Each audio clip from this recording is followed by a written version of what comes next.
Инузбек Евкуров провел рабочую встречу с начальником Главного управления МЧС России по республике Русланом Калоевым, который доложил об итогах работы в период празднования мусульманского праздника Ураза-Байрам.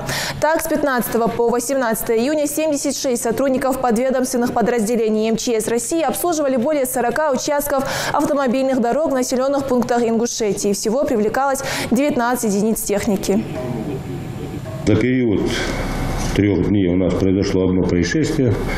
Это комплекс неблагоприятных погодных явлений 16 числа, в результате которого было подтоплено 11 подворий. Из них в 4 случаях были потоплены подвальные помещения и непосредственно вода дошла в дом. А по остальным всем участкам только дворовые территории были потоплены.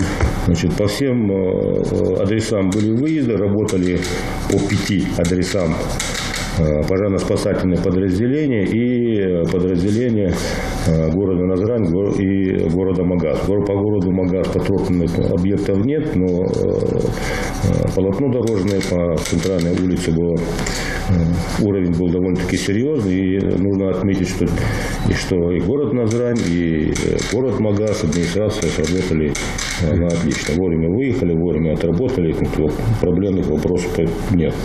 Пожарно-спасательные подразделения реагировали на 3 дорожно-транспортных происшествия, где были пострадавшие. Всего пострадало 9 человек, погибших нет.